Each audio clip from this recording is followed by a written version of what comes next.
Hello everyone, welcome to my YouTube classes. हम discuss कर रहे हैं ओवीजी। और ओवीजी में कल हमने पढ़ा था, कल की क्लास में जो हमने पढ़ा था वो था फीमेल जेनाइटल ऑर्गन, और उसमें भी हमने एक्सटर्नल जेनाइटल ऑर्गन डिस्कस किए थे। तो आज की अपनी जो क्लास रहेगी वो रहेगी इंटरनल जेनाइटल ऑर्गन्स पे। तो एक्सटर्नल तो हम डिस्कस कर चुके हैं। तो let's start internal genital organs of female reproductive system. और इसमें एक चीज़ समझनी पड़ेगी आपको इंटरनल जेनाइटल ऑर्गन में, कि पूरी ओबीजी जो है वो इन्हीं ऑर्गन्स पे बेस्ड है। ठीक है, पूरा ओबीजी में सिर्फ आप इन्हीं ऑर्गन्स के सराउंडिंग जो कुछ भी डिजीज़ होंगी या उस प्रेगनेंसी से रिलेटेड कुछ भी होगा सब इसी में ही पढ़ेंगे। तो इसलिए इनकी अनाटमी जो है वो एकदम स्टेप बाय स्टेप और डीप अनाटमी पता होनी चाहिए। तो वही हमने आज डिस्कस करने की कोशिश की है। तो सबसे पहले हम इसमें स्टार्ट करेंगे ओवरी से। ओवरी के बाद फैलोपियन ट्यूब, यूट्रस, इस तरीके से एक क्रम वाइज तरीके से पढ़ते चले जाएंगे। ठीक, तो स्टार्ट करते हैं ओवरी से। तो देखिए इसमें ओवरी जो है वो, ओवरी जो रहती हैं दो ओवरी होती हैं। ठीक है, फीमेल्स में लेफ़्ट और राइट। और जो मेंस्ट्रुअल साइकिल आता है ओवरी मतलब फीमेल्स में, तो वो एक मंथ तो आता है लेफ़्ट से ओव्यूलेशन होता है, दूसरे मंथ होता है राइट से। इस तरीके से जो मेंसेस में ओव्यूलेशन चलता है वो होता है फीमेल्स में। ठीक, तो इसमें ओवरी में सबसे पहले हम इसका लोकेशन देख लेते हैं।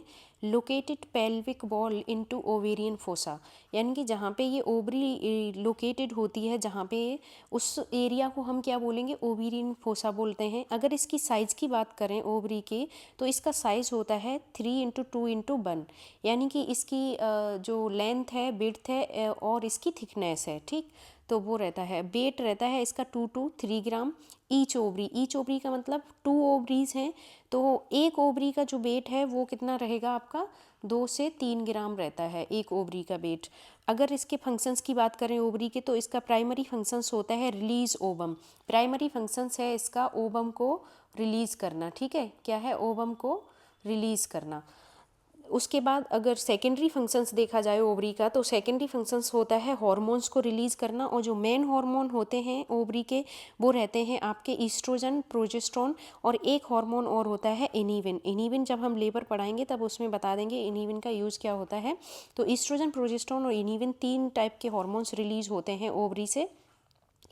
और एक चीज़ बता दूं, जो आपका यूट्रस है, यूट्रस जो होता है फीमेल का, उसको हम पेल्विक ऑर्गन बोलते हैं। ठीक है, क्या बोलते हैं, पेल्विक ऑर्गन।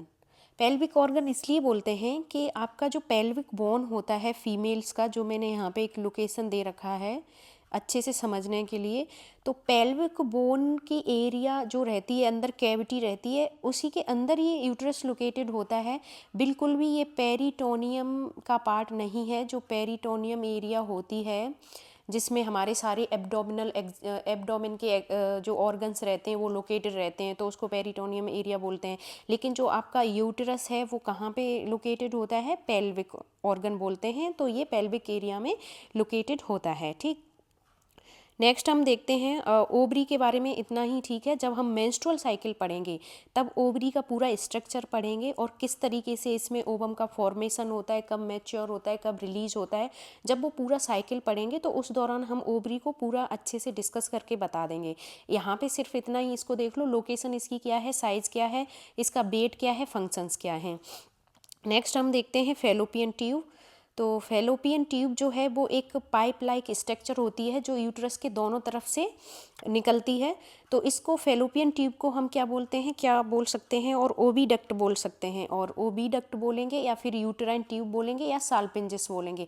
तो साल्पिंजिस, जब हम ये वर्ड को अच्छे से याद रखना साल्पिंजिस, क्योंकि जो मेडिकल टर्मिनोलॉजी में आपका फेलोपियन ट्यूब से रिलेटेड कोई भी डिसऑर्डर होगा या कोई भी आपका इन्वेस्टिगेशन कुछ भी होगा तो वो इसी वर्ड से स्टार्ट होगा। जैसे साल्पिंजोटमी बोलते हैं, कट करना उसको। ठीक है, साल्पिंजाइटिस यानी कि इन्फ्लामेशन हो जाए, तो सारा इसी से स्टार्ट होता है। तो इसको 3 तरीके से बोल सकते हैं, या तो इसको फेलोपियन ट्यूब बोलो, ओविडक्ट बोलो, यूटेराइन ट्यूब बोलो, या साल्पिंजिस बोलो। इसका फंक्शंस क्या है, functions is to carry fertilize ovum from ovary to uterus. cilia is responsible for movement if cilia is absent called Kartagener syndrome. तो इसमें देखो जो आपका फेलोपियन ट्यूब ये रहता है, तो इसका मेन फंक्शंस क्या होता है, जो ओवम रिलीज हुआ है ओवरी से उसको कैरी करके ले जाए, और कहाँ तक ले जाए, यूट्रस तक, जहाँ पे इम्प्लांटेशन हो रहा है बेबी का। तो हम इसको फर्टिलाइज क्यों बोल रहे हैं, फर्टिलाइज होके तो निकलता नहीं है, ठीक है, फर्टिलाइज होके तो निकलता नहीं है ये ओवरी से। तो फर्टिलाइज ओवम इसलिए बोल रहे हैं कि जब ओवरी से रिलीज होता है ओवा, तो वो एम्पुला एरिया जो आपका यहाँ पे ये दिख रहा है एम्पुला एरिया, इस एरिया में जाके फर्टिलाइजेशन हो जाता है, एम्पुला वाली एरिया में इसमें, ठीक, यहाँ पे जाके क्या होता है, फर्टिलाइजेशन हो जाता है ओवा को। तो वो एक फर्टिलाइज ओवा को कैरी करके फेलोपियन ट्यूब ले जाती है, और कहाँ तक ले जाती है, यूट्रस तक।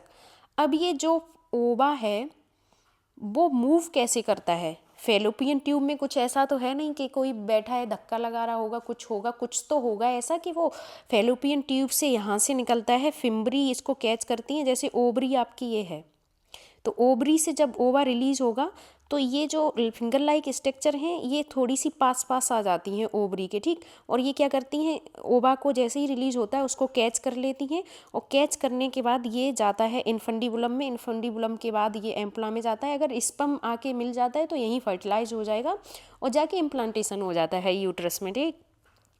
तो इसमें जो मूवमेंट है ओवा का, ओवा जो मूव हो रहा है वो कैसे होता है, तो इसमें आपका जैसे मान लो ये फेलोपियन ट्यूब है, ठीक है, हम इनसाइड का स्ट्रक्चर बना रहे हैं, ये फेलोपियन ट्यूब है, तो इसमें ऐसे स्ट्रक्चर होते हैं, ठीक, इस तरीके के स्ट्रक्चर होते हैं, रोम लाइक बोल सकते हैं। तो वो स्ट्रक्चर क्या करते हैं, मूवमेंट करते हैं, जिनको हम क्या बोलते हैं, सिलिया बोलते हैं, क्या बोलेंगे, सिलिया बोलेंगे। तो जब वो स्ट्रक्चर मूवमेंट करते हैं सिलिया अंदर फेलोपियन ट्यूब के अंदर, तो ओवा ऑटोमेटिक उनके मूवमेंट से आगे की तरफ बढ़ता जाता है, इस तरीके से ओवा का मूवमेंट होते हुए यूट्रस तक पहुंच जाता है। तो अगर फेलोपियन ट्यूब में ये सिलिया अब्सेंट है, मतलब किसी किसी फीमेल्स को इनफर्टिलिटी हो जाती है, और ऐसी इनफर्टिलिटी होती है कि वो बच्चे को कैरी नहीं कर सकती है, ठीक है, तो उसमें कभी कभी ये भी रीज़न हो सकता है कि उसमें सिलिया अब्सेंट है, तो ओवा मूव करके यूट्रस तक पहुंच ही नहीं पा रहा है और उसमें प्रेगनेंसी कंसीव नहीं हो रही है। तो जब सिलिया अब्सेंट होते हैं तो वो अब्सेंट होने की कंडीशन को ही हम कार्टाजेनर सिंड्रोम बोलते हैं, क्या बोलते हैं, कार्टाजेनर सिंड्रोम बोलेंगे। तो ये आपका फेलोपियन ट्यूब के बारे में हो गया, और थोड़ा सा और है आगे तो वो भी बताते हैं हम। तो ये समझ में आ गया होगा अच्छे से। नेक्स्ट हम देख लेते हैं इसमें फेलोपियन ट्यूब में नेक्स्ट आगे क्या है। फेलोपियन ट्यूब की जो लंबाई होती है वो आपकी रहेगी 10 सेंटीमीटर या फिर 4 इंच बोल सकते हैं। 10 सेंटीमीटर की ये पूरी ट्यूब होती है, 4 इंच बोलो या फिर 10 सेंटीमीटर, एक ही बात है। Special are present in Fallopian tube known as peg cells, यानी कि जो स्पेशल सेल्स हैं, यहाँ पे सेल और लिख लेना, सेल प्रेजेंट, तो उनको हम क्या बोलते हैं, फेलोपियन ट्यूब में जो प्रेजेंट रहती हैं वो हैं पैग सेल्स। अब पैग सेल्स का काम क्या है कि जैसे मानो ओवा जो है वो रिलीज़ हुआ, 14वें दिन पे रिलीज़ होता है, थ्योरी में यही लिखा है, थोड़ा वेरिएशन हो सकता है, फीमेल की जो साइकिल रहती है किसी की 35 है, किसी की 31 है, किसी की 30 है, तो उस डेज के हिसाब से जो ओव्यूलेशन है वो वेरी कर सकता है, किसी का 14वें दिन, 15वें दिन, इस तरीके से हो सकता है। तो जब ओवा जो रिलीज़ हो जाता है आपके ओवरी से, तो उसके बाद फेलोपियन ट्यूब में वो कैरी करते हुए यूट्रस तक पहुंचता है। तो यूट्रस तक पहुंचने में उसको कुछ दिन लगते हैं, वो दिन होते हैं आपके 3 से 4 दिन मान लो या 5 दिन मान लो। तो जब वो इतने दिन तक पूरे फेलोपियन ट्यूब में रह रहा है 4-5 दिन, तो उस दौरान उस ओवा को न्यूट्रिशन कौन प्रोवाइड कराएगा, तो वो काम करती हैं पैग सेल्स, कि जब वो फेलोपियन ट्यूब में चल रहा होता है ओवा, तो उसके दौरान पैग सेल्स जो होती हैं वो क्या करती हैं, ओवम को न्यूट्रिशन प्रोवाइड करती हैं, ठीक है, क्या प्रोवाइड करेंगी, न्यूट्रिशन प्रोवाइड करेंगी। नेक्स्ट हम देख लेते हैं पार्ट ऑफ फेलोपियन ट्यूब। तो पार्ट पढ़ने के लिए हम यहाँ से थोड़ा सा स्ट्रक्चर देख लेते हैं इसका। तो एक बार अच्छे से समझ लीजिए इसका स्ट्रक्चर फेलोपियन ट्यूब का। आपका जो बिल्कुल नियर बाई यूट्रस से शुरू हो रही है जो फेलोपियन ट्यूब, तो उतने से पार्ट को जो थोड़ा सा अंदर, आधा पार्ट यूट्रस के अंदर साइड होता है और थोड़ा सा बाहर, उसको हम बोलते हैं वो इंटरस्टीटियम। ठीक है, क्या बोलेंगे? इंटरस्टीटियम। फिर थोड़ा सा नैरो पार्ट मिलेगा आपको इंटरस्टीटियम के जस्ट थोड़ा से आगे की तरफ, तो उसको हम बोलेंगे इस्थमस। इस्थमस के बाद जस्ट एम्पुला होता है जो कि काफ़ी मोटा होता है, फेलोपियन ट्यूब का पार्ट, यानी कि और पार्ट है आपके जो यूट्रस से निकल रहा है वहाँ के बजाय थोड़ा सा आगे ये मोटा होता है। और फेलोपियन ट्यूब का जो एम्पुला पार्ट होता है उसमें ब्लड की हाईली सप्लाई होती है। जो ब्लड होता है वो कैसा होता है? हाईली सप्लाइड होता है। हाईली सप्लाइड का मतलब कि अदर जितने भी सारे पार्ट हैं फेलोपियन ट्यूब के, उसके बजाय इस एम्पुला में ब्लड सप्लाई ज़्यादा होती है। और फिर उसके बाद आपका आ जाएगा इनफंडिबुलम, जो हाथ की तरह ये पूरा मोटा सा स्ट्रक्चर दिख रहा है यहाँ, इसको हम इनफंडिबुलम बोल देंगे। और ये जो फिंगर लाइक स्ट्रक्चर है इनको फिम्बरी बोल देंगे। तो ये पूरे पार्ट हो गए फेलोपियन ट्यूब के। और इसमें एक चीज़ याद रखना, जो फर्टिलाइजेशन होता है ओवा का, फर्टिलाइजेशन वो कहाँ पे होता है? एम्पुला पार्ट में होता है फर्टिलाइजेशन। और एक क्वेश्चन बहुत इंपॉर्टेंट मैं बता दे रही हूँ यहाँ पे, जब हम ट्यूबेक्टोमी करते हैं फीमेल में, ट्यूबेक्टोमी का मतलब है कि एक परमानेंट मेथड बच्चे स्टॉप करने का। ठीक है, तो उसको ट्यूबेक्टोमी कहते हैं, जिसमें हम क्या करते हैं, जो आपकी फेलोपियन ट्यूब है उसको कट कर देते हैं। तो जब फेलोपियन ट्यूब को कट कर देंगे तो यहाँ से जो आपका ओवरी से जो ओवा निकल के जाएगा वो यूट्रस तक नहीं पहुँच पाएगा और बेबी कंसीव नहीं होगा। तो ट्यूबेक्टोमी के दौरान हम इस्थमस पार्ट को ही कट करते हैं। उसका रीज़न ये है कि ये इसमें जो ब्लड सप्लाई होती है वो उतनी नहीं होती है जितना एम्पुला में होता है। अब मान लो एम्पुला एक लार्ज पार्ट है फेलोपियन ट्यूब का और उसको आपने बीच में से कट किया और यहाँ पे नर्व वो ब्लड सप्लाई है ज़्यादा, तो मोर ब्लीडिंग होने के चांस हो सकते हैं, इसलिए एम्पुला पार्ट को कट नहीं करते हैं। कट करेंगे हम किसको? इस्थमस पार्ट को। तो जो ट्यूबेक्टोमी होगी वहाँ पे हम कट करेंगे किसको? ये वाला जो पार्ट होता है इसको बीच में से कट करके और इसको लाइगेट कर देते हैं, यानी कि बांध देते हैं दूर दूर करके आपस में। तो इस मेथड को, जो ट्यूबेक्टोमी होती है, इस मेथड को हम एक नाम से और बुलाते हैं, जो आपका एक नॉर्सेट के क्वेश्चन उसमें पूछा गया था टेस्ट में। तो इसको हम बोलते हैं पोमेरॉय मेथड। ठीक है, क्या बोलते हैं? पोमेरॉय मेथड। तो इसको पोमेरॉय मेथड बोलेंगे। ट्यूबेक्टोमी बोलो या फिर पोमेरॉय मेथड बोलो, एक ही बात है। तो ये हो गया आपका all about fallopian tube. Next हम देखते हैं इसमें फेलोपियन ट्यूब के मैंने पूरे पार्ट डिस्कस कर ही दिए हैं, आपको उसमें बता ही दिए हैं। तो सबसे फर्स्ट पार्ट हमने देखा था, उसमें इनफंडिबुलम है। इनफंडिबुलम बोलो इसको, यहाँ पे जो मैंने लिखा है ना इनफंडिबुलम, इनके दो नाम होते हैं शायद। ठीक, तो दो नहीं, एक ही नाम होता। ठीक, तो इनफंडिबुलम है और फिर उसके बाद एम्पुला है, इस्थमस है और इंटरस्टीटियम है। तो हमने बताया इस्थमस में एक क्वेश्चन बनता है कि आपका लाइगेशन किसका होता है? लाइगेशन सिर्फ होगा कट करके इस्थमस पार्ट का। ठीक है, किसका होगा? इस्थमस पार्ट का। ये क्वेश्चन याद रखना। और दूसरा इनफंडिबुलम जो रहता है उसमें जो फिंगर लाइक स्ट्रक्चर होते हैं उनकी संख्या होती है 20 से 30 लगभग। ठीक, और उनको फिम्बरी बोलेंगे हम। नेक्स्ट हम पार्ट डिस्कस करते हैं इसमें वेजाइना। तो वेजाइना को देख लेते हैं। It is a muscular and elastic tube known as birth canal. ये एक मस्कुलर ट्यूब होती है। मस्कुलर का मतलब जिसमें मसल्स थोड़े से ज़्यादा इन्वॉल्व हों, तो मस्कुलर ट्यूब है। और इलास्टिक का मतलब कि इसकी अगर नॉर्मल जो साइज़ है इस ट्यूब का, अगर मान लो नॉर्मल साइज़ 2 सेंटीमीटर है जो इसका विड्थ है, तो इसको आप इलास्टिक मतलब थोड़ा सा बड़ा करके इस साइज़ को दोगुना भी कर सकते हो, 4 सेंटीमीटर। तो वही इलास्टिसिटी होती है कि कोई भी ऑर्गन या कोई भी स्ट्रक्चर बॉडी का जो अपनी पोजीशन से हटके मोर देन 2 या अपनी पोजीशन के नॉर्मल से थोड़ा सा लार्ज होता चला जाए, तो वही उसकी इलास्टिसिटी होती है। तो इसमें वेजाइना में हम कह सकते हैं कि ये इलास्टिक ट्यूब होती है। और इसको बर्थ कनाल भी कहते हैं क्योंकि डिलीवरी वेजाइना के थ्रू ही होती है बेबी की।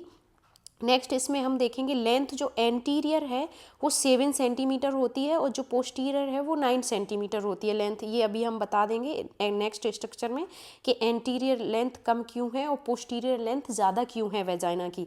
यही चीज़ें छोटी छोटी हैं लेकिन ये बड़ा इशू बनती हैं जब हम इनके रिलेटेड कोई भी डिसऑर्डर या कुछ भी पढ़ रहे होते हैं नेक्स्ट, और हमको पता नहीं होता है कि हमें एकदम एग्जैक्ट एनाटॉमी नहीं पता होती है। जैसे फॉर एग्जांपल कि कोई भी फैमिली प्लानिंग वाले कुछ मेथड्स ऐसे होते हैं जो वजाइना में इम्प्लांट करने पड़ते हैं, तो वो हमें पता नहीं है कि एंटीरियर पार्ट पे जा रहा है पोस्टीरियर पे जा रहा है, क्योंकि मुझे लेंथ और सारा कुछ डायामीटर कुछ पता नहीं है उसके बारे में, ठीक। तो इसलिए ये पढ़ना ज़रूरी है बारीक चीज़ें।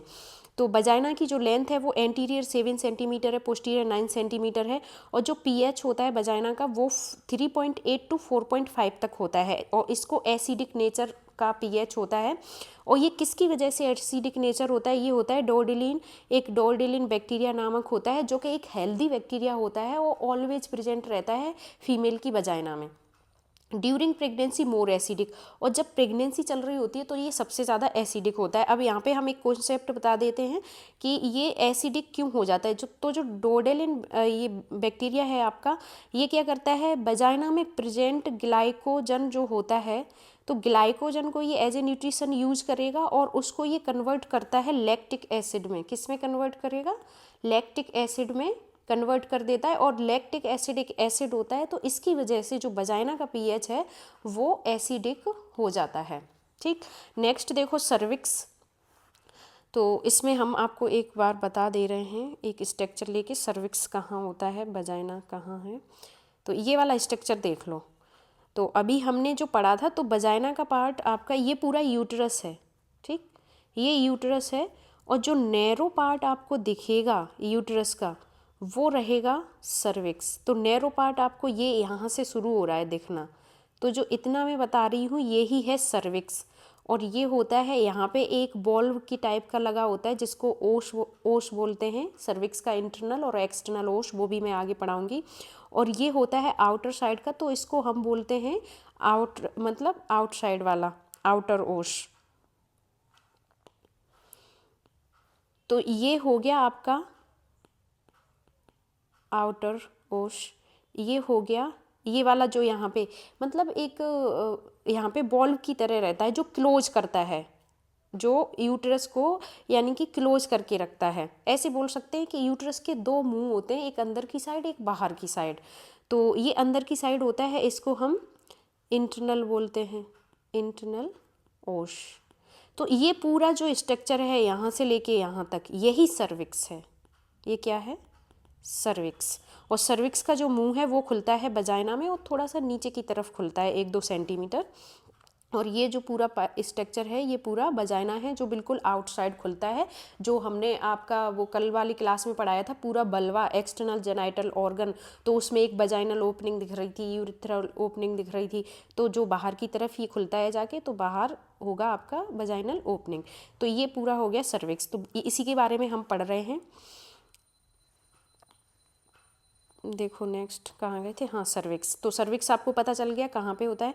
तो सर्विक्स जो होता है वो narrow lower part of uterus, हमने यही पढ़ा ना कि ये जो यूटरस है आपका, यहाँ से जो यूटरस है, तो जो ये नैरो वाला पार्ट है, ये नैरो, इसी को हम क्या बोल रहे हैं? सर्विक्स बोल रहे हैं। यूट्रस का नैरो पार्ट को सर्विक्स बोल रहे हैं। और ये क्या करता है? Connect to vagina it have 2 parts, यानी कि जो सर्विक्स है वो वजाइना से कनेक्ट करता है यूट्रस को, और इसके 2 पार्ट्स होते हैं। एक होता है इंटरनल ओश, यहाँ पे ओश लिख लेना, एक्सटर्नल ओश और इंटरनल ओश। जो मैंने पहले ही बता दिया कि जो अंदर वाला सर्विक्स का मुंह होता है उसको बोलते हैं हम इंटरनल ओश, और जो बाहर की तरफ होता है जो कि आपके वजाइना में खुलता है सर्विक्स का मुंह, यहाँ से वजाइना स्टार्ट हो जाती है, ठीक, तो उसको बोलते हैं हम एक्सटर्नल ओश। ये समझ में आ गया होगा। नेक्स्ट हम देखते हैं यूटरस। अब आपका शुरू होगा यूटरस, जो कि काफ़ी इम्पोर्टेंट है। और यूटरस पढ़ने के लिए सबसे पहले आप इसका स्ट्रक्चर देख लो। जो यूटरस होता है वो हमारे पेल्विक एरिया में एकदम बिल्कुल स्ट्रेट सीधा नहीं होता है। अब तुम सोचो, आपने इस तरीके का स्ट्रक्चर पढ़ा यहाँ पे यूटरस का, बिल्कुल सीधा पढ़ रहे हो, एकदम स्ट्रेट दिख रहा है इसमें जो स्ट्रक्चर है यूटरस का।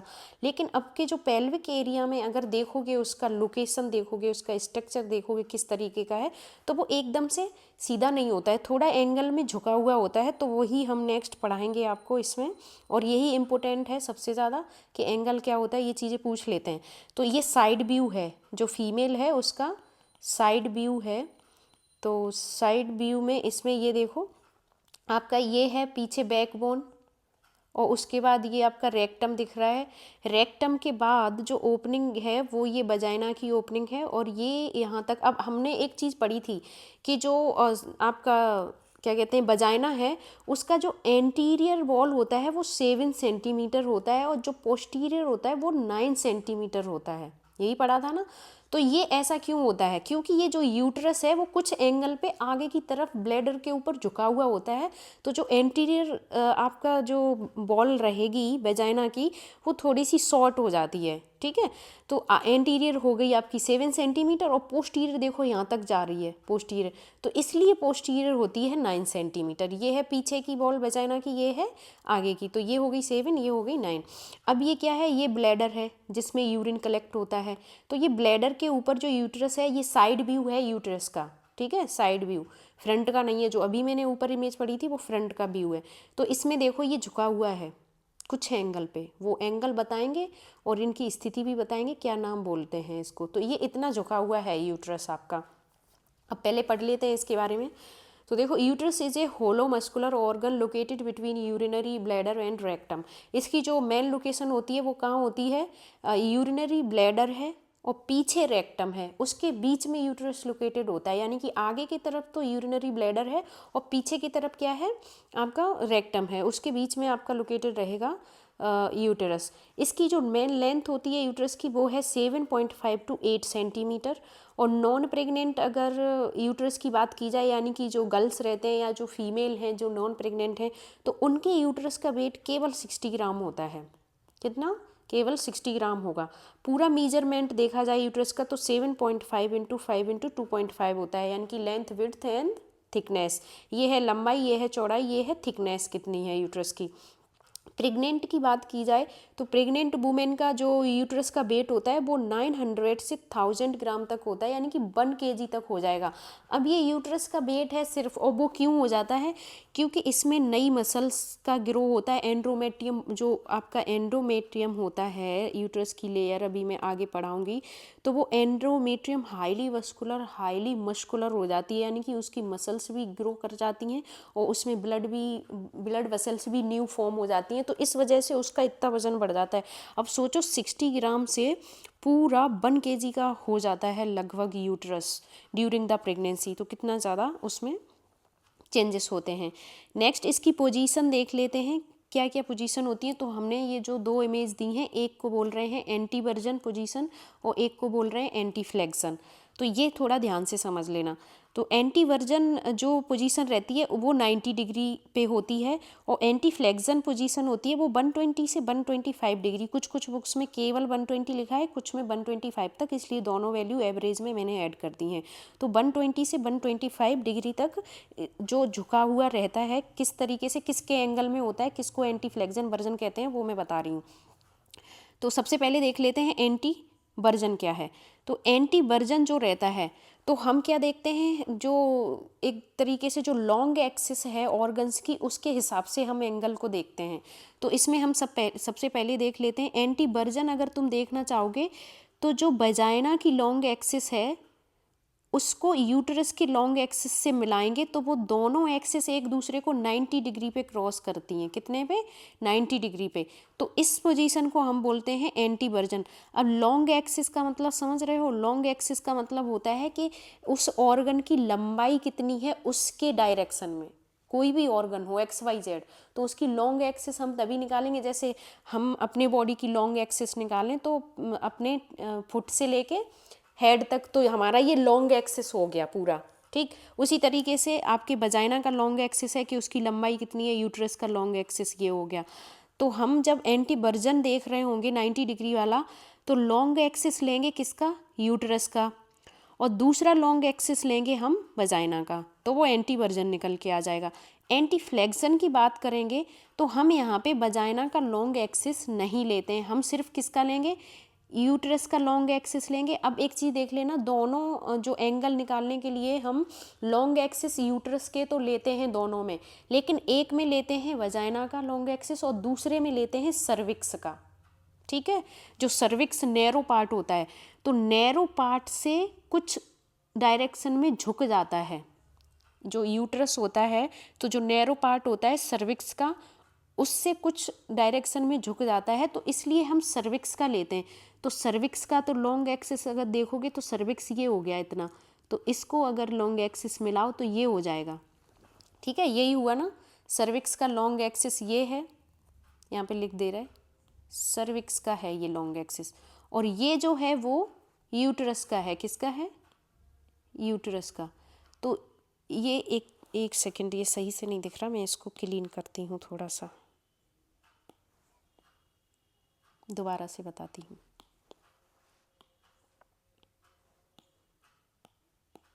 तो इसमें देखो, ये हो गया यूटरस का लॉन्ग एक्सिस और ये हो गया सर्विक्स का लॉन्ग एक्सिस। तो इनके बीच में जो एंगल बनता है वो बनता है 120 से 125 तक। तो इसको बोलते हैं एंटी फ्लेक्शन पोजीशन यूटरस की, और जो 90 डिग्री वाला है उसको बोलते हैं एंटी वर्जन पोजीशन। तो ये हो गए यूटरस के एंगल, उसका वेट, उसकी लेंथ, उसका वजन क्या है, प्रेगनेंसी में, नॉन प्रेगनेंसी में लोकेटेड कहाँ है, ये सारी चीज़ें, और इंटरनल स्ट्रक्चर भी यूटरस की हम नेक्स्ट वो भी पढ़ाने वाले हैं, इसकी लेयर। तो नेक्स्ट हम देखते हैं पेरिटोनियम फोल्ड। ये काफ़ी ज़्यादा इम्पोर्टेंट है और इनको थोड़ा सा ध्यान से समझ लेना। पेरिटोनियम फोल्ड क्या होते हैं, जब टेस्ट वगैरह पढ़ते हैं तो कहाँ से सैंपल लेना है, क्या करना है, वो इनके नाम आते हैं बार बार, तो उस टाइम पे फिर कन्फ्यूजन होता है। तो पेरिटोनियम फोल्ड देखो, स्किन फोल्ड कुछ रहते हैं जो कि यूट्रस के बीच से होके निकलते हैं। आपको क्या लगता है कि जो ऑर्गन हैं वो बॉडी में अंदर पूरे एक दूसरे से चिपके हुए रहते हैं? बिल्कुल नहीं रहते, उनके बीच में लेयर्स होती हैं। ठीक है, तो उस वही पेरिटोनियम स्किन फोल्ड होते हैं बहुत सारे, क्योंकि एक ऑर्गन के लिए पाउच के जैसा बना होता है तो उसके अंदर रहते हैं। अगर वो प्रोड्यूस कर जाए अपनी कैविटी से तो कुछ ना कुछ प्रॉब्लम क्रिएट हो जाती है, समझ रहे हो? तो हर एक ऑर्गन की एग्जैक्ट लोकेशन है अपने बॉडी में, और उसके लिए एक कैविटी भी है, कह सके तो घर है उस ऑर्गन के लिए एक तरीके से। तो उसी तरीके से यूट्रस का भी एक लोकेशन है। तो इसमें कुछ इसके आसपास फोल्ड बनते हैं पेरिटोनियम स्किन के, तो उनको क्या बोलते हैं? तो सबसे फर्स्ट जो फोल्ड है वो देखो, वेसिको यूटेराइन पाउच, हम उसको क्या बोलेंगे? वेसिको यूटेराइन पाउच बोलते हैं। और ये कहाँ पे प्रेजेंट होता है? Present between bladder and uterus. अब इसमें देखो, ब्लैडर है आपका ये, तो यहाँ पे थोड़ा सा देखो मैं बना दे रही हूँ, जैसे आपका ये ब्लैडर है, ठीक है, ये हो गया ब्लैडर। अब यहाँ पे ये हो गया आपका यूट्रस, इतना, ये हो गया यूट्रस, जैसे ये स्ट्रक्चर में यहाँ दिख रहा है। तो इसके बीच में जो यहाँ पे स्किन फोल्ड होगा, इसमें बीच में स्किन फोल्ड होता है, यहाँ पे इतना बारीकी से दिया है, दिख नहीं रहा, तो उसको हम बोलते हैं वेसिको यूटेराइन पाउच, यानी कि ब्लैडर और यूट्रस के बीच में वो हो गया vesico uterine pouch. Second number देखो, सेकंड नंबर है recto uterus pouch. Recto uterus pouch का एक दो नाम और होते हैं जिसको हम बोलते हैं पाउच ऑफ डगलस और कल्डेसेक। ठीक, तो कल्डेसेक से सैंपल भी लेते हैं जब बेबी होता है, कैरी कर रही होती है मदर प्रेगनेंसी में, तो उस टाइम बेबी में कुछ टेस्ट करने के लिए, कोई जेनेटिक टेस्ट या फिर बहुत सारे टेस्ट होते हैं करने के लिए, बेबी की बीमारियों को पता लगाने के लिए कल्डेसेक से हम कुछ सैंपल लेते हैं, क्योंकि यहाँ पे थोड़ा सा एमनियोटिक फ्लूइड मिल जाता है प्रेजेंट, तो इसलिए हम इसको कल्डेसेक भी बोलते हैं। और क्या बोलते हैं? Pouch of Douglas. तो रेक्टो यूट्रस पाउच के तीन नाम हैं, या तो रेक्टो यूट्रस पाउच बोलो, या पाउच ऑफ डगलस बोलो, या कल्डेसेक बोलो। तो इसकी जो पोजीशन होती है, अब ये तो हो गया ब्लैडर, ये हो गया आपका ब्लैडर, ये हो गया यूट्रस। अब इसके जस्ट पीछे जो होगा वो होगा आपका रेक्टम, यानी कि लार्ज इंटेस्टाइन का जो पार्ट होता है। अब इसके बीच में जो फोल्ड होता है, थोड़ा सा मैं कलर चेंज कर दूँ तो आपको समझ में आ जाएगा। अब इसके बीच में जो फोल्ड रहेगा ये स्किन का, यहाँ पे, इसको हम बोलते हैं पाउच ऑफ डगलस बोलो, या फिर इसको कल्डेसेक बोलो, या रेक्टो यूट्रस पाउच बोलो। तो आई होप ये दोनों समझ में आ गए होंगे अच्छे से, कि यहाँ पे जो प्रेजेंट रहेगा आपका वो तो रहेगा वेसिको यूटेराइन पाउच, और जो पीछे प्रेजेंट होता है, यहाँ पे जो प्रेजेंट रहता है, ये होता है रेक्टो यूट्रस पाउच। तो recto uterus pouch between rectum and uterus होगा आपका, बिटवीन रेक्टम और यूट्रस के बीच में होगा, और आपका वेसिको होगा ब्लैडर और यूट्रस के बीच में। ठीक, नेक्स्ट हम देख लें, इसमें पेरिटोनियम फोल्ड समझ में आ गए होंगे और इनको अच्छे से याद रखना, एंगल समझ में आ गए यूट्रस के, पेरिटोनियम फोल्ड। अब नेक्स्ट हम देखते हैं layers of uterus, layers of uterus भी इम्पोर्टेंट हैं। इसमें वैसे तो कई सारी लेयर मायोमेट्रियम की भी और फर्दर लेयर होती हैं डिवाइडेड, पर हमने यहाँ पे 3 ही डिस्कस की हैं जो मेन हैं। तो यूट्रस की जो लेयर होती हैं, जैसे आपका ये हो गया, यहाँ से नहीं, मैं वही दिखा दे रही हूँ आपको, तो उसमें ज़्यादा अच्छे से समझ में आ जाएगा।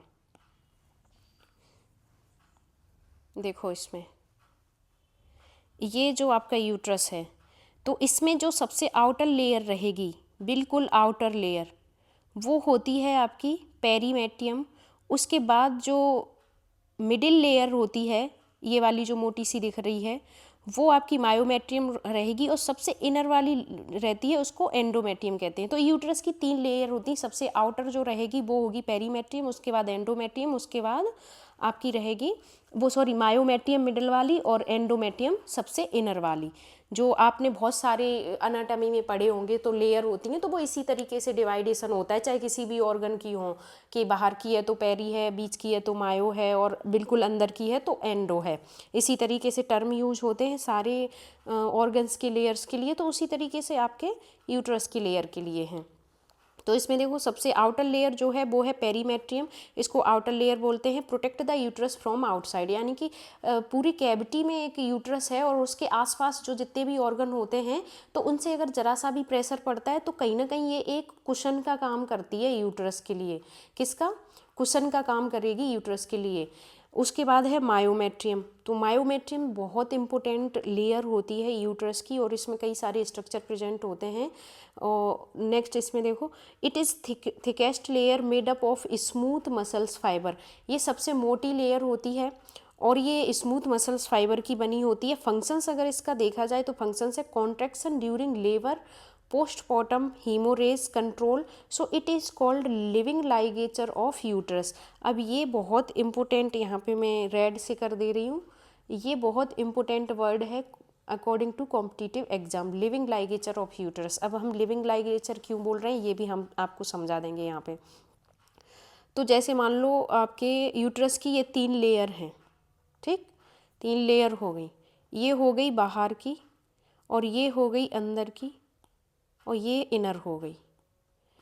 तो आपकी जो ये मिडिल लेयर है, तो मिडिल लेयर में जो बनी होगी वो स्मूथ मसल्स फाइबर से बनी होगी, और इसमें काम होता है एक तरीके से ब्लीडिंग को कंट्रोल करना।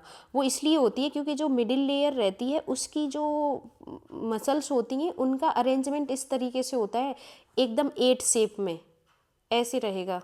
जैसे ये लेयर है तो यहाँ से ऐसे 8 शेप में, इस तरीके से इनके मसल्स का अरेंजमेंट होता है। तो वो इसलिए होता है, जब इस 8 शेप का स्ट्रक्चर होता है मसल्स का, तो इनके बीच से गुजरती हैं ब्लड वेसल्स। जो 8 शेप स्ट्रक्चर है ना, इनके बीच से ब्लड वेसल्स गुजरती हैं। तो जब कॉन्ट्रैक्शन होता है, यानी कि यूट्रस में कॉन्ट्रैक्शन का मतलब क्या है, उसमें जब वाइब्रेशन टाइप का ऐसे कॉन्ट्रैक्शन होता है, कॉन्ट्रैक्ट होता है, सिकुड़ता है यूट्रस थोड़ा सा, तब ये बसल्स होती हैं वो क्या हो जाती हैं, एकदम से नैरो हो जाती हैं, और नैरो होंगी तो ब्लीडिंग कहीं ना कहीं स्टॉप होगी। तो इसलिए इसको हम बोल रहे हैं कि सबसे ज़्यादा इसका जो काम रहेगा मायोमेट्रियम का, वो कॉन्ट्रैक्शन का काम है ड्यूरिंग लेबर, और पोस्टमार्टम के दौरान हीमोरेज कंट्रोल, यानी कि ब्लीडिंग को कंट्रोल करता है, और कहीं ना कहीं पीपीएच को प्रिवेंट करता है, पोस्टमार्टम हीमोरेज को प्रिवेंट करता है। इसीलिए इसको लिविंग लाइगेचर ऑफ यूट्रस कहते हैं। लिविंग लाइगेचर का मतलब कि ये यूट्रस को जिंदा रखता है एक तरीके से। अगर ये पूरा ब्लड वेसल्स यहाँ पे पूरी ब्लीडिंग हो जाएगी तो कहीं ना कहीं यूट्रस डेड होगा, प्लस जो वूमेन है वो भी डेड हो जाएगी। समझ रहे हैं कि नहीं?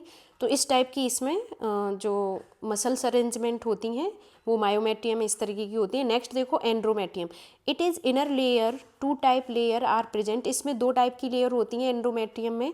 फर्स्ट लेयर को हम बोलेंगे फंक्शनल लेयर, सेकंड को बोलेंगे बेसल लेयर। फर्स्ट को क्या बोलेंगे? फंक्शनल, और सेकंड को बोलेंगे बेसल। तो जब मेंसेस चलता है फीमेल में तो आपकी जो फंक्शनल लेयर होती है वो सेड आउट होके बाहर निकल जाती है, और उसका हर बार न्यू फॉर्मेशन होता है। ये सबसे बड़ी अच्छी मिस्ट्री लगती है यूट्रस की, कि इसमें क्या रहता है कि जैसे इसमें आपका यूट्रस है, और उसकी हम ये सिर्फ कौन सी लेयर डिस्कस कर रहे हैं? एंडो वाली। तो एंडो में भी ये 2 लेयर हो गई, एंडो में भी कौन सी हो गई, 2 लेयर इनर साइड वाली में। तो ये जो आउटर साइड की लेयर होती है ये पर मंथ मेंसेस के थ्रू, मेंस्ट्रुअल साइकिल के थ्रू शेड आउट हो जाती है। और जो आपकी बेसल लेयर है इसमें इतनी कैपेसिटी होती है न्यू जनरेशन की, यानी कि न्यू लेयर को जेनरेट करने की कैपेसिटी होती है। तो जब तक न्यू मेंसेस आता है तब तक ये फंक्शनल लेयर फिर से जनरेट हो जाती है, फिर से शेड आउट हो जाएगी, फिर जनरेट हो जाएगी, फिर शेड आउट, इस तरीके से चलता रहता है इसका। इसीलिए हम इसको फंक्शनल लेयर कहते हैं। जो आपकी एंडोमेट्रियम की आउटर साइड वाली जो लेयर होती है उसको फंक्शनल लेयर कहते हैं, जो शेड आउट होके मेंसेस के दौरान बाहर निकलेगी। और बेसल लेयर होती है वो इनर होती है। इसमें क्या होता है, it generate new layer after shedding. ये क्या करती है बेसल लेयर, फिर से नई लेयर बना देती है आपके एंडोमेट्रियम में। तो ये था ऑल अबाउट यूट्रस के लेयर के बारे में। अब नेक्स्ट हम देखेंगे कुछ क्वेश्चंस हैं इसी से रिलेटेड। हमने जो कल में और आज में जो टॉपिक डिस्कस किए हैं तो इन्हीं से रिलेटेड आपके ये कुछ क्वेश्चंस हैं, उनको हम पढ़ लेते हैं। और ये सारे क्वेश्चंस जो मैं इसमें ऐड किए हैं वो सारे कॉम्पिटिटिव एग्जाम में आए हुए हैं। तो फर्स्ट क्वेश्चन हम देख लेते हैं इसमें, which part of the uterus is called as living ligature of uterus. ये काफ़ी इंपॉर्टेंट क्वेश्चन है और आपने अभी अभी पढ़ा है जस्ट एक सेकंड पहले, इसलिए आपको ये लगेगा ईजी, और नहीं पढ़ा होता तो ये ईजी लगता ही नहीं, और फिर भी इसमें आप नहीं बता पाएंगे। तो इसमें देखो फर्स्ट है आपकी पेरीमेट्रियम जो कि आउटर लेयर है, नेक्स्ट है एंडोमेट्रियम, और नेक्स्ट है मिडिल लेयर ऑफ एंडोमेट्रियम और इनर लेयर ऑफ एंडोमेट्रियम। अब एंडोमेट्रियम की कुछ लेयर और होती हैं, डिटेल में पढ़ोगे तो मैंने ये इनको डिस्कस नहीं किया। तो इसमें भी इनर होती है कि मिडिल होती है, तो इसका आंसर है मिडिल लेयर जो रहती है। यानी कि मायोमेट्रियम आपका जो रहेगा, ये यहाँ पे गलत हो गया, एंडो नहीं, ये आएगा आपका मायोमेट्रियम। इसको करेक्शन कर लेना, ठीक है। मायोमेट्रियम मतलब मिडिल लेयर, ठीक। मायोमेट्रियम यहाँ पे लिख लेना, middle layer of myometrium, inner layer of myometrium. तो जो मायोमेट्रियम मिडिल लेयर है आपके यूट्रस की, उसमें उसके पार्ट में भी देखा जाए तो उसकी भी जो मिडिल लेयर होगी, मायोमेट्रियम में भी 3 लेयर होती हैं, तो उसकी भी जो मिडिल लेयर होगी उसको हम बोलेंगे लिविंग लाइगेचर ऑफ यूटरस। और इस तरीके से डिवाइडेशन नहीं दिया जाएगा तो डायरेक्ट क्वेश्चन का आंसर हो जाएगा मायोमेट्रियम। नेक्स्ट क्वेश्चन देखो, नेक्स्ट क्वेश्चन है second, the forward bending of the uterus in relation to the vagina is called. अब हमने आपको पढ़ाया था एक सर्विक्स के साथ एंगल था और एक वेजाइना के साथ एंगल था, ठीक, 2 एंगल थे। तो सर्विक्स के साथ वाला एंगल क्या था और वजाइना के साथ वाला एंगल क्या था। सर्विक्स वाले को हम एंटी फ्लेक्शन बोल रहे थे और वजाइना वाले को क्या बोल रहे थे, एंटी बर्जन। तो इसका देखो एक बार देख लो, इसमें आपका जो सर्विक्स के साथ लॉन्ग एक्सिस के साथ जो एंगल बन रहा था उसको एंटी फ्लेक्शन बोल रहे थे, और जो वजाइना के साथ एंगल बन रहा था उसको एंटी बर्जन बोल रहे थे। तो हमें क्वेश्चन में यही पूछा है कि वजाइना के साथ जो रिलेशन होता है एंगल का उसको क्या बोलेंगे, तो उसको हम क्या बोल रहे हैं, उसको बोल रहे हैं एंटी बर्जन। तो इसका ए आंसर सही हो जाएगा। नेक्स्ट देख रहे हैं हम, विच part of the fallopian tube ligate during the tubectomy. Tubectomy के दौरान फेलोपियन ट्यूब के कौन से पार्ट को हम लाइगेट करते हैं, तो हमने पढ़ा रखा है इस्थमस। और इस्थमस को क्यों लाइगेट करते हैं, एम्प्लग देखो इंटरस्टिटियम जो है वो बिल्कुल यूट्रस के आधा अंदर है आधा बाहर है, ठीक। इनफंडिबुलम जो है वो बहुत वाइड स्ट्रक्चर है, एक बिल्कुल हाथ की तरह है इस तरीके से जिसमें फिंगर बनी होती है, तो उसको तो कट कर ही नहीं सकते। उसके बाद जो एम्पुला है वो भी काफ़ी हाईली मस्कुलर और बस्कुलर है, उसमें भी ब्लड सप्लाई ज़्यादा होती है, उसको भी कट करोगे तो भी ब्लीडिंग के चांस हैं।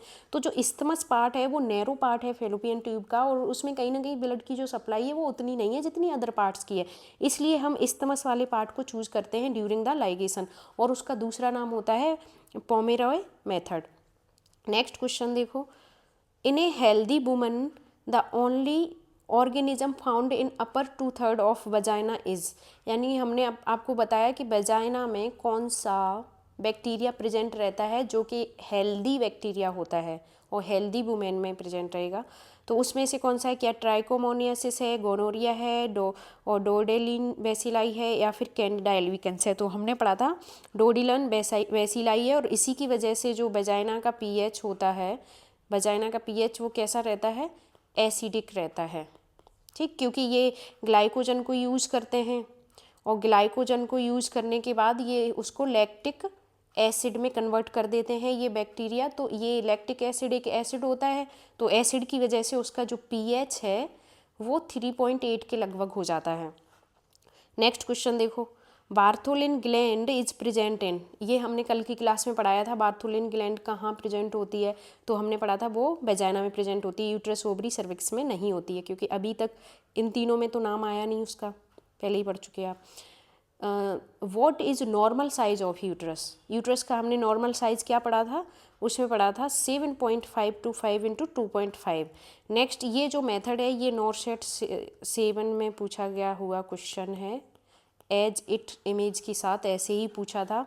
तो इसमें देखो, name of the method which is given below image, ये जो मेथड आपको दिख रहा है इमेज में, एक नाम से तो हम जान रहे हैं कि ये ट्यूबेक्टोमी हो रही है, फीमेल स्टेरिलाइजेशन भी बोल सकते हैं इसको, फीमेल स्टेरिलाइजेशन, ठीक है,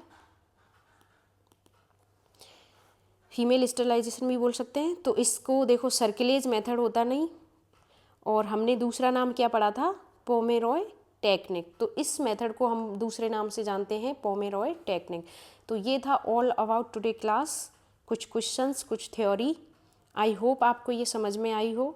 तो ये ओबीजी के हिसाब से पूरा कुछ काफ़ी इम्पोर्टेंट है जो हमने आज डिस्कस किया है। ये सारी चीज़ें एक बार रिवाइज़ करना, और जो बच्चे पहली बार पढ़ें वो ये ना बिल्कुल भी समझें कि मुझे टफ़ लग रहा है, क्योंकि पहली बार कुछ भी चीज़ आप पढ़ रहे हो तो वो टफ़ लगती है, जब उसको आप 2-3 बार पढ़ लेते हो उसके बाद ही वो इजी होती है।